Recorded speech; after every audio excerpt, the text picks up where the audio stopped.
Hello दोस्तों, GS master class में आपका स्वागत है। हम लोग एसएससी स्टेनो का 2025 में पूछे गए सवालों को सॉल्व कर रहे थे। इसका पहला पार्ट हम लोग कंप्लीट कर चुके थे, जिसमें हम लोग 1 से 15 क्वेश्चन तक सॉल्व किए थे। अब उसके आगे अगर आप लोगों को पहला पार्ट नहीं देखा है तो आप इस वीडियो के डिस्क्रिप्शन में जाकर के पहला पार्ट को देख सकते हैं। चलिए स्टार्ट करते हैं वीडियो को। तो इसमें पूछा है, which Mauryan ruler is credited with the establishment of the spies system in his empire. तो इसके पीछे की जो कहानी है वो ये है कि चाणक्य जो थे, जिन्होंने मौर्य साम्राज्य की स्थापना में बहुत बड़ा योगदान दिया था, तो उनकी जो बुक थी अर्थशास्त्र, उनमें उन्होंने उसमें पूरा का पूरा वर्णन किया स्पाई सिस्टम यानी जासूस के पूरे प्रणाली को उसमें वर्णन किया। तो उसमें से जासूस को कहा जाता है गुढ़ पुरुष, यानी मौर्य काल में जासूसों को क्या कहा जाता था? गुढ़ पुरुष। और ये गुढ़ पुरुष जो होते थे वो सीधा किंग को रिपोर्ट करते थे और किंग उनके रिपोर्ट के बेसिस पे एक्शन लेते थे। तो चाणक्य ने मौर्य साम्राज्य की स्थापना किनके साथ मिलकर की थी? तो चंद्रगुप्त मौर्य के साथ मिलकर की थी। पहले मौर्य सम्राट चंद्रगुप्त मौर्य थे, तो इनके ही अंडर स्पाई सिस्टम का पूरा प्रणाली की स्थापना होती है। अब नेक्स्ट क्वेश्चन है कि which Pala ruler is known for founding the great Buddhist university at Vikramashila, यानी विक्रमशिला यूनिवर्सिटी का स्थापना किस पाला रूलर ने करवाया था? तो इसका आंसर है धर्मपाल। धर्मपाल। पाला डायनेस्टी जो थी वो बंगाल और बिहार, मेनली साउथ बिहार के रीजन में रूल करती थी। इसी के रूलर थे धर्मपाल, जिन्होंने विक्रमशिला यूनिवर्सिटी की स्थापना की थी। विक्रमशिला यूनिवर्सिटी की स्थापना की थी। विक्रमशिला यूनिवर्सिटी के बारे में एक कहानी ये है कि इसको बख्तियार खिलजी ने जला दिया था, यानी बर्न कर दिया था। आप लोग नालंदा यूनिवर्सिटी के बारे में सुने होंगे कि नालंदा यूनिवर्सिटी को बख्तियार खिलजी ने जलाया था। विक्रमशिला यूनिवर्सिटी को भी बख्तियार खिलजी ने ही जलाया था। ठीक है, वहाँ पर तांत्रिक बुद्धिज्म की पढ़ाई होती थी। ठीक है, तो विक्रमशिला यूनिवर्सिटी में कौन सी पढ़ाई होती थी? तांत्रिक बुद्धिज्म की पढ़ाई होती थी। उसको जलाया किसने था? तो बख्तियार खिलजी ने जलाया था। इसकी स्थापना धर्मपाल ने की थी। इसके बारे में बीपीएससी में बार बार क्वेश्चन पूछता है, हर एग्जाम में पूछता है। बीपीएससी का तो फेवरेट क्वेश्चन ही है ये। ठीक है, अब नेक्स्ट क्वेश्चन ये है कि which of the following best captures the brother geopolitical shift triggered by the decisive defeat of the Nawab of the Carnatic forces in their confrontation with European power। देखिए, ये पूछ रहा है कि क्या चेंजेज आए थे जियोपॉलिटिकल यानी राजनीतिक रूप से, कौन से चेंजेज आए थे जब नवाब कर्नाटिक के जो नवाब होते हैं वो यूरोपियन फोर्सेस से हार जाते हैं। देखिए, सबसे बड़ा बात क्या होता है कि जितने भी इंडियन रूलर, सिर्फ कर्नाटिक नहीं, जितने भी इंडियन रूलर होते हैं वो सब क्या करते हैं? पुराने तौर तरीकों से युद्ध करते थे। और जो यूरोपियन कंट्री होती थी वो लेटेस्ट टेक्नोलॉजी का यूज करते थे। लेटेस्ट टेक्नोलॉजी का यूज करते थे, जैसे गन, है ना, गन वगैरह का यूज करते थे। और ये लोग पुराने तरीके से युद्ध करते थे, भाला, तीर, कमान, ये सब। तो ये क्या था? आउटडेटेड हो चुका था, तलवारबाजी। तो पहला ऑप्शन है, it revealed vulnerabilities in native armies enabling European political dominance. Second, it disillusioned European companies leading to their withdrawal. ये तो बिल्कुल ही गलत है। यूरोपियन कंट्री कहाँ वापस गए थे? It consolidated indigenous authority forcing Europeans into treaties. बिल्कुल नहीं, यूरोपियन कंट्री को किसी ने फोर्स नहीं किया था ट्रीटी करने के लिए। आपको पता होगा कि ब्रिटिशर्स जो थे वो खुद की मर्जी से ट्रीटी करते थे, जैसे subsidiary alliance, doctrine of lapse, आपने नाम सुना होगा। It establish the dual administrative system within Indian principalities. नहीं, डुअल एडमिनिस्ट्रेटिव सिस्टम तो था ही नहीं। ये तो बस एक ही समय था वो जो बंगाल में था, जिसमें निजामत की पावर, दीवानी राइट्स जो थे वो सारा यूरोपियन अपने पास रख लिए थे, और जो निजामत का जो अधिकार था वो बंगाल के गवर्नर को दे दिया था। तो इसका आंसर होगा ए। ये दिखाया कि जो नेटिव का मतलब भारतीय, जो इंडिया के रहने वाले थे, राज्य, जो इंडिया के अंदर जो राज्य थे उनके जो आर्मी थे उनकी क्या कमियां थी ये दिखाया। ठीक है, तो इसका आंसर होगा ए। अब नेक्स्ट क्वेश्चन पे चलते हैं। नेक्स्ट क्वेश्चन एक असर्शन दे रहा है कि the Jaher Than plays a central role in the sacrificer rituals of यूरोक्सिम। The Jaher Than is a sacred grove believed to be inhabited by spirits. देखिए यहाँ से पहला क्वेश्चन जो है यहाँ पर यही सॉल्व हो जाता है। यूरोक्सिम जो है वो संथाल लोगों का त्योहार है, फेस्टिवल है, जिसमें वो लोग धान के फसल को, धान की खेती से जुड़ा हुआ है। ठीक है, तो इरोक्सिम का मतलब सीधा सीधा संथाल से हो गया। और जहर थान जो होता है, जहर थान का मतलब होता है सैक्रेड ग्रुप्स। अगर आप लोग इकोलॉजी में पढ़े होंगे, सैक्रेड कहाँ गया, एक second, sacred groups. Sacred groups का मतलब वो होता है वैसे पेड़ पौधे जो पूजनीय होते हैं, जिनको जो लोकल ट्राइबल्स हैं वो उनको उनकी पूजा करते हैं। वैसे पेड़ पौधे, आपको पता है वो ट्राइबल लोग जो होते हैं वो नेचर के पुजारी होते हैं, नेचर की पूजा करते हैं। तो वैसे सैक्रेड, वैसे पेड़ पौधे जिसका ट्राइबल लोग पूजा करते हैं। तो ये Jahardan plays a central role in the sacrificial ritual of इरोक्सिम। हाँ, जो भी संथाल लोग जो त्यौहार मनाते हैं उसमें सैक्रेड ग्रुप्स का एक मेन रोल रहता है। तो Jahardan is sacred group believe to be inhabited by the spirit. हाँ, उनका ये मानना था कि जो भी सैक्रेड ग्रुप्स होता है उसमें जो आत्माएं, उनके पूर्वजों की आत्माएं उनमें निवास करती है, इसीलिए उसकी वो पूजा करते हैं। तो दोनों स्टेटमेंट सही है। Both A and R correct and ये सॉरी ये नहीं होगा, ये होगा। Both A and R correct and R correctly explains A, यानी दोनों एक दूसरे से जुड़ा हुआ है। जैसा कि इरोक्सिम क्या है, संथालों का त्यौहार है, धान की खेती से रिलेटेड है। इसमें वो जो आह्वान करते हैं, पूजा करते हैं, वो करते हैं जहर थान का। जहर थान का मतलब था सैक्रेड ग्रव्स। सैक्रेड ग्रव्स किसको कहा जाता है, वैसे पेड़ पौधे जिनका ट्राइबल्स लोग पूजा करते हैं।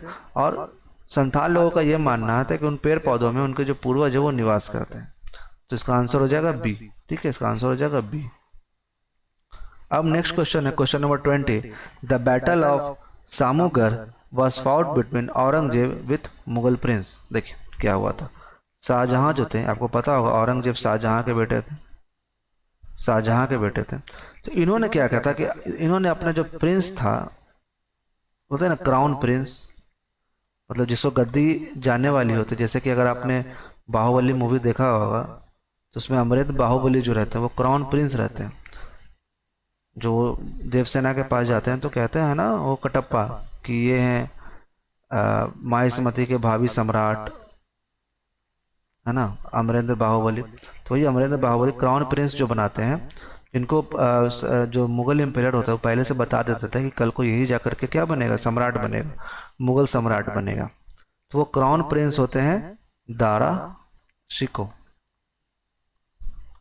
अब औरंगजेब जो होता है वो बहुत एम्बिशियस होता है, वो चाहता था कि वो बने मुगल एम्पायर, वो बने। तो वो क्या करता है, दारा सिको के साथ एक युद्ध लड़ता है। उस युद्ध का नाम होता है battle of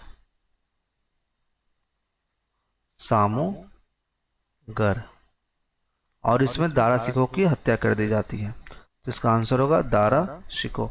the battle of Samugarh was fought between Aurangzeb and Dara Shikoh. ठीक है, दारा शिको इसके बड़े भाई, औरंगजेब के बड़े भाई भी होते हैं। अब है क्वेश्चन नंबर 21।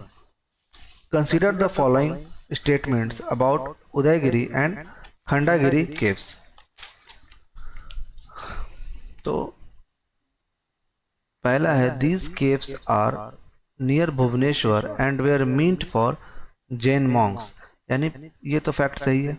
उदयगिरी जो केव्स है, ये दोनों केव्स जो है वो एमपी में है और ये जैन मॉन्क्स के लिए है। जैन जो जैनिज्म के धर्म को फॉलो करते हैं, सॉरी ये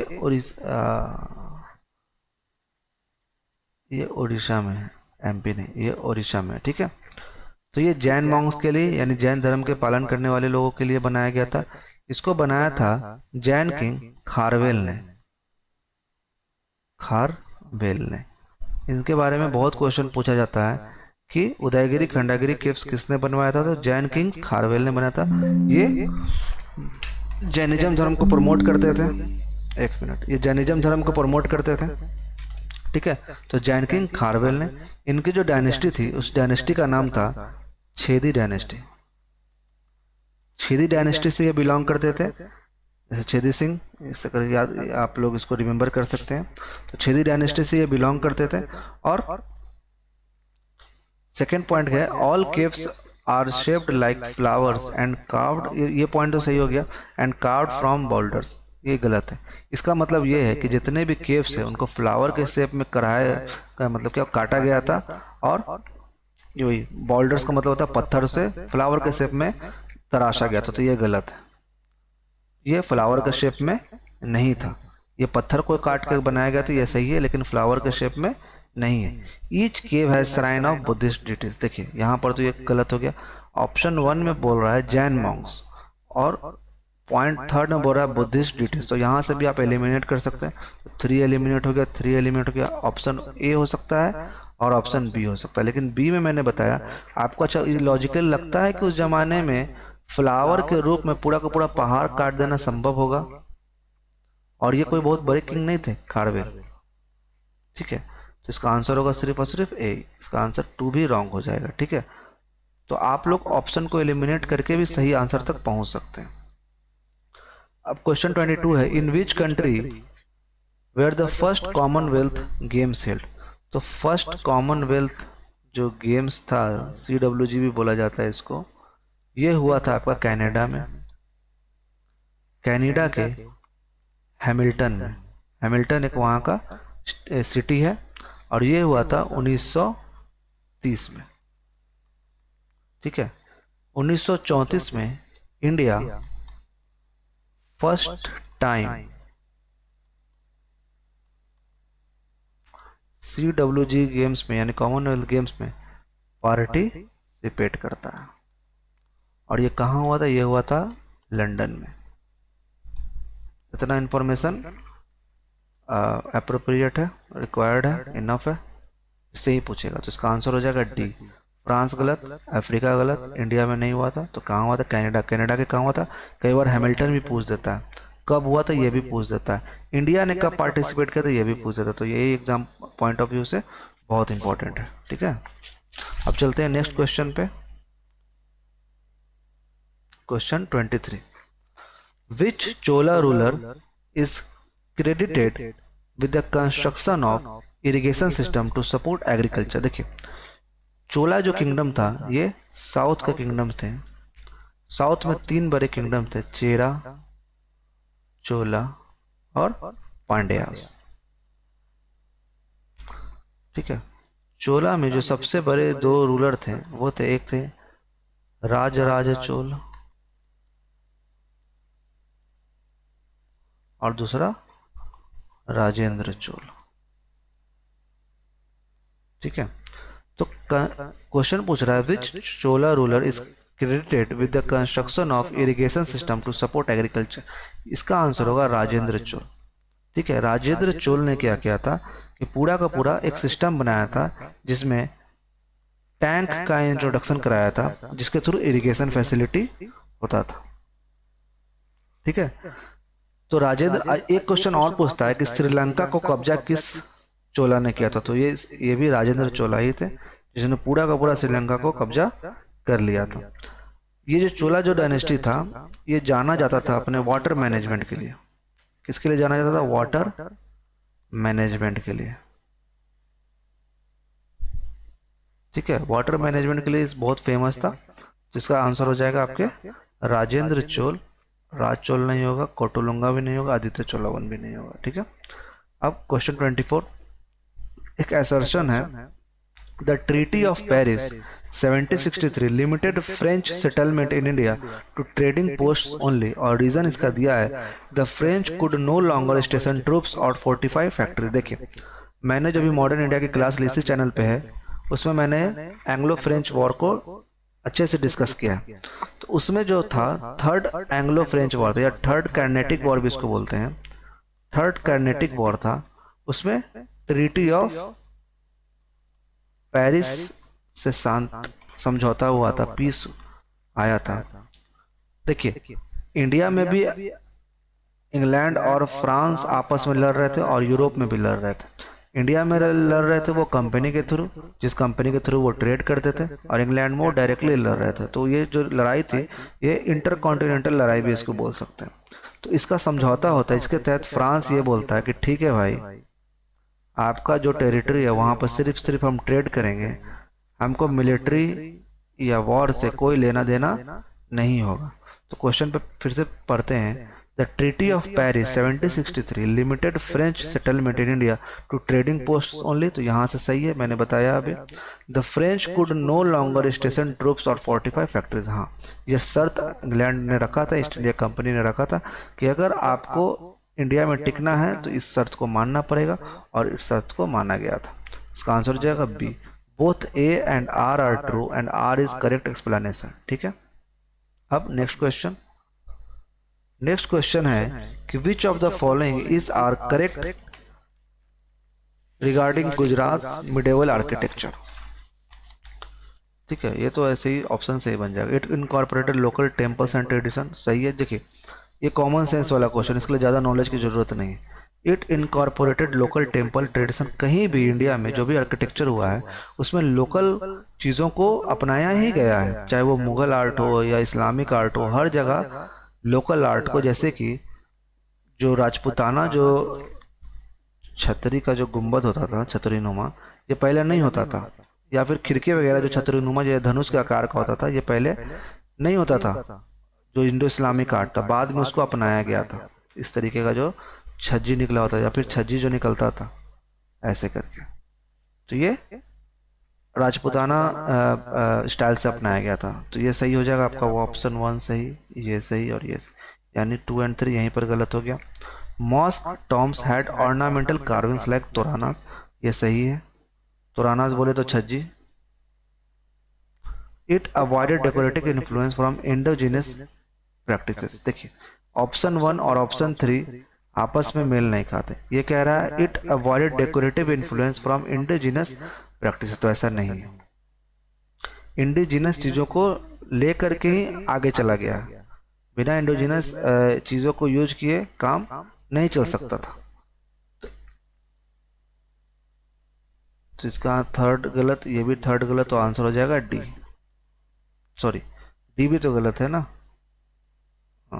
ये क्वेश्चन का ऑप्शन मुझे गलत लग रहा है। इसका ऑप्शन होना चाहिए था 1 एंड 2 ओनली।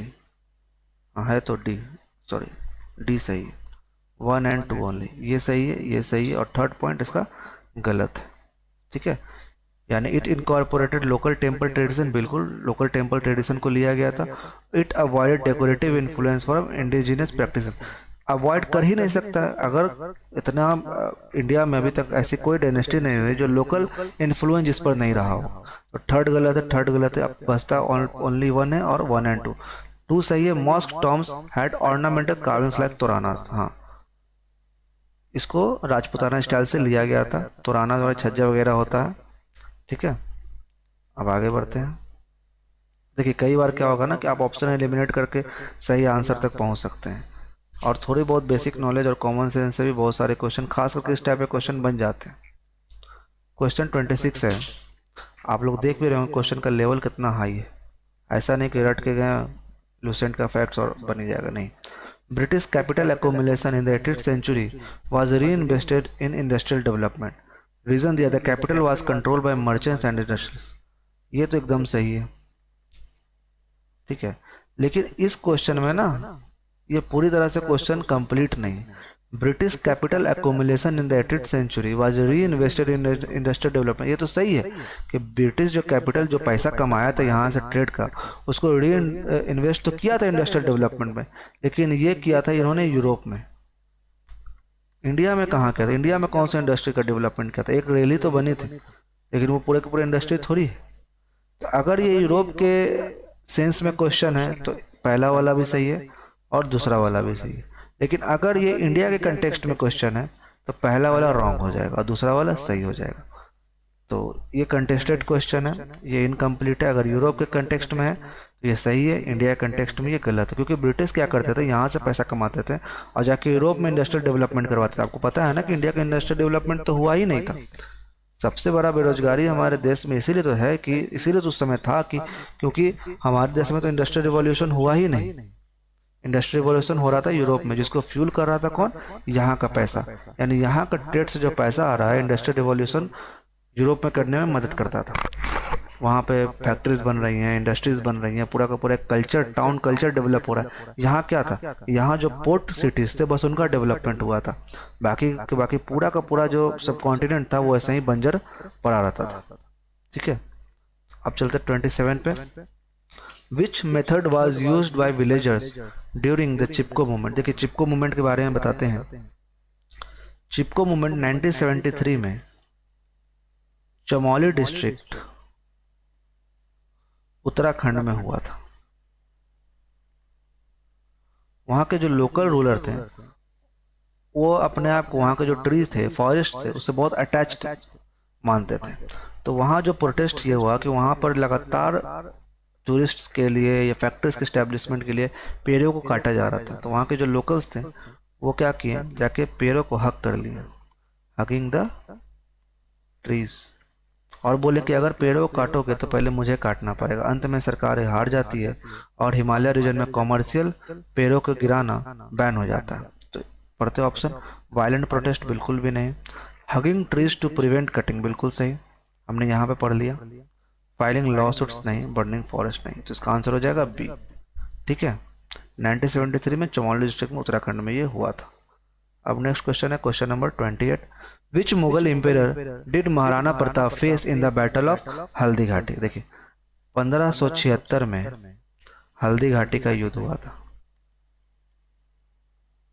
हल्दी घाटी का युद्ध हुआ था अकबर वर्सेस महाराणा प्रताप या राणा प्रताप। जो आप लोग सुने होंगे पोयम, महाराणा प्रताप के घोड़े से चलता पड़ता हवा का पाला था, जो चेतक के बारे में जो कविता लिखी गई वो इसी युद्ध की लिखी गई, हल्दी घाटी की। आपने ये भी पढ़ा होगा कि हल्दी घाटी महाराणा प्रताप जो थे उनको घास की रोटी खानी पड़ी थी। तो हल्दी घाटी युद्ध में महाराणा प्रताप हार गए थे और हार करके वो जंगल में चले गए थे अकबर की सेना से बचने के लिए। तो वहीं पर उन्होंने घास की रोटी खाई थी। तो इसका सही आंसर होगा अकबर। ठीक है, बाबर तो उस समय मर चुका था और उन्हें जो पैदा भी नहीं हुए थे, जहांगीर उस समय राजा नहीं थे। ठीक है, तो अकबर इसका आंसर हो जाएगा। अब question 29। Shobhana Ranade legacy as a Gandhian is most aligned with which governance initiative. देखिए शोभना रनाडे जो थी वो बहुत बड़ी गांधीयन थी और ये सोशल रिफॉर्म्स में भी बहुत बिलीव रखते थे। सोशल रिफॉर्म्स में इनका मानना था कि इंडिया की आधी प्रॉब्लम जो है वो क्लीनलीनेस यानी साफ सुथरा एंड सैनिटेशन से सही हो सकता है। तो सैनिटेशन से जो रिलेटेड स्कीम वो कौन सी है? स्वच्छ भारत अभियान। गगनयान तो बिल्कुल भी नहीं, गांधीयन का गगनयान से क्या मतलब? स्टार्टअप इंडिया नहीं, गांधी जी कभी भी बड़े बड़े इंडस्ट्रीज के फेवर में नहीं, तो वो छोटे छोटे कॉटेज इंडस्ट्रीज के फेवर में थे। कॉटेज इंडस्ट्री जो छोटे छोटे होते हैं, small industry, cottage industry, small industries, village based industry, इसके पक्षधर थे। न्यू एजुकेशन पॉलिसी तो अभी आया, इसमें गांधी जी का तो कोई बात ही नहीं हुआ है। इसका आंसर होगा डी फॉर स्वच्छ भारत अभियान। ये भी कॉमन सेंस से बन सकता है बिना किसी नॉलेज के। अब लास्ट क्वेश्चन है आज का। PM Narendra Modi paid tribute to Mahatma Jyotiba Phule on his birth anniversary. Phule is best known for his contribution. देखिए ज्योतिबा फुले और सावित्री बाई फुले इनकी वाइफ थी। सावित्री बाई फुले, अभी शायद सावित्री बाई फुले या ज्योतिबा फुले करके एक फिल्म भी आई है ना? प्रतीक गांधी उनमें हीरो हैं, बहुत अच्छी फिल्म है। तो ये जो थे वो कास्ट सिस्टम के अगेंस्ट थे, ब्राह्मणिकल यानी ब्राह्मणवाद के अगेंस्ट थे। देखिए क्या होता था इंडिया में, कास्ट के बेसिस पे लोगों से डिस्क्रिमिनेशन होता था कि तुम छोटी जाति को हो, तुम ऊंची जाति को हो। तो डिस्क्रिमिनेशन के भी अगेंस्ट थे। ठीक है, ये कास्ट के और ये जेंडर इक्वालिटी की बात करते थे। इनका मानना था कि लड़का हो या लड़की दोनों को शिक्षा का हक है, दोनों का शादी का एज इतना कम नहीं, यानी बाल विवाह के भी अगेंस्ट थे ये। ठीक है, ज्योतिबा फुले ने एक सोसाइटी बनाई थी जिसका नाम था सत्य शोधक समाज, ठीक है। और एक मैगजीन चालू की जिसका नाम था गुलाम गीन, ये पूछता है एग्जाम में, ठीक है। तो इनका बहुत बड़ा योगदान था सोशल रिफॉर्म्स में। ये सोशल रिफॉर्म यानी कास्ट सिस्टम के अगेंस्ट है, ब्राह्मणिकल रिलीजन ब्राह्मणवाद के अगेंस्ट है, जाति के आधार पर जो भेदभाव होता है उसके अगेंस्ट है, और जेंडर इक्वालिटी की बात करते हैं यानी लड़का और लड़की सेम समान है। तो ऑप्शन पढ़ते हैं एग्रीकल्चर एंड कॉमर्स नहीं, इंडस्ट्री तो उस समय था ही नहीं, आज़ादी के पहले की बात है, ये बात है 19th सेंचुरी की, ठीक है। मिलिट्री एंड डिप्लोमेसी नहीं, social reform and anti caste movement, तो इसका आंसर हो जाएगा डी, जैसा कि मैंने बताया इसका आंसर हो जाएगा डी। तो आज ये 15 क्वेश्चन का सीरीज अभी चलता रहेगा। आज 15 क्वेश्चन खत्म हो गए, कल फिर 15 क्वेश्चन लेकर के आऊँगा। तो कैसा लगा आपको ये वीडियो, आप लोग लाइक कमेंट करके बताइएगा, और इस चैनल को सब्सक्राइब कर लीजिए, क्योंकि मैं पूरा पीवाईक्यू करवाऊंगा, पूरा पीवाईक्यू सीरीज चलेगा, और साथ ही साथ मैं वीडियोस भी डालूंगा मॉडर्न इंडिया के, मैं पूरा कंप्लीट करूंगा इसको, ठीक है।